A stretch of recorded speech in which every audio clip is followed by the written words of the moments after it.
चोरी हुई दुकान पे क्या चोरी हुई है इसके बारे में बताओ।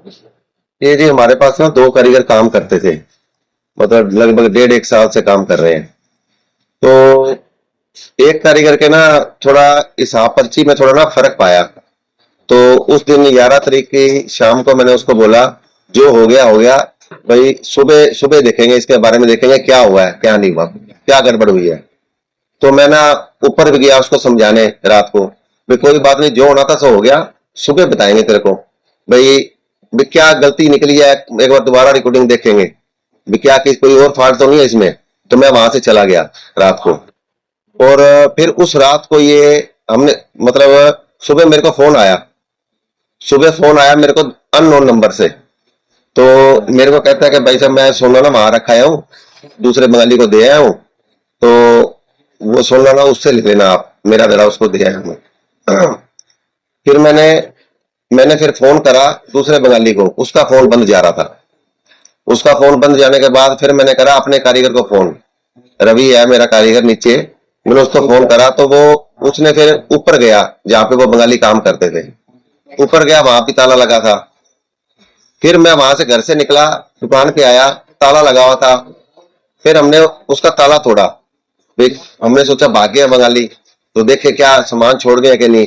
उसमें कुछ सोना हमारे को बरामद हुआ, बाकी सोना हमारा दोनों के पास, हमने कैलकुलेशन करी है 145 ग्राम सोना हमारा कम है उसमें। हाँ हाँ जी, लगभग 13.5 लाख के करीब अंदाजा है। आपकी कॉपी के साथ भी छेड़खानी की गई? हाँ, कॉपी के साथ भी छेड़खानी करी गई थी। तो इसी वजह से मैंने उसको बोला भी नहीं, कुछ भी नहीं कहा। मैंने सोचा कोई बात नहीं, इसके बारे में हम सुबह देखेंगे। तो उसके बाद और रातों रात एक बंगाली हमने सीसीटीवी कैमरे में देखा है, 1:20 पे निकला बंगाली सामान उठाते हुए, और एक बंगाली सुबह 9:30 बजे निकला यहाँ से, क्योंकि वो यहाँ रहता था, इधर किसी दूसरे के पास रहता था कमरे में। तो वो 9:30 बजे निकला। कितने दिन से काम करेंगे आपके पास? हमारे पास क्या नाम है? ये 1.5 साल से कर रहे थे काम। और एक का नाम है सनत माजी, एक का नाम है शरीफुल मलिक, और ये कलकत्ता के रहने वाले हैं दोनों बंगाली। जिस प्रकार के भारी लोग आते हैं यहाँ पर काम करते हैं और इस प्रकार का काम करेंगे, आगे भी कोई व्यक्ति आएगा तो उनके लिए दरवाजे बंद जाते हैं। हाँ वही तो, देखो बंगालियों से काम, बंगालियों के अलावा कोई काम कहाँ से करवाए। देखो कारीगर तो कारीगर या कारीगर से काम करवाना पड़ता है, लेकिन उनके आधार कार्ड भी हमारे पास है, सब कुछ है। तो हमारे पास उनके रिश्तेदार के नंबर भी है, तो वो कहते हैं हम वहां जाने के लिए तैयार है। तो बल्कि अब वो एक बंगाली से मेरी बात हो रही है, एक बंगाली से शरीफुल मलिक से मेरी बात हो रही है।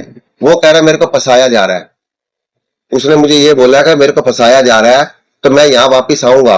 लेकिन वो मैंने उसको पूछा कि भाई तू, तेरे को कौन फंसा रहा है? वो अदर्स के नाम ले रहा है। देखो अदर्स का नाम ऐसे लेने का फायदा नहीं है जब तक हमारे पास कोई प्रूफ ना हो। तो मैंने कहा तू एक बार यहाँ आ जा। वो कह रहा मेरे को 2 दिन की मोहलत मांगी है उसने।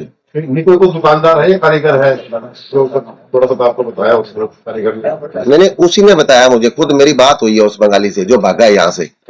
हाँ, वो कह रहा मैं आऊंगा यहाँ, वो कह रहा मैं यहाँ आऊंगा, मैं आपको सारी बात डिटेल में बताऊंगा। लेकिन अभी वो गांव में चला गया, अपने कलकत्ता चला गया। क्या लगता है आएगा वो?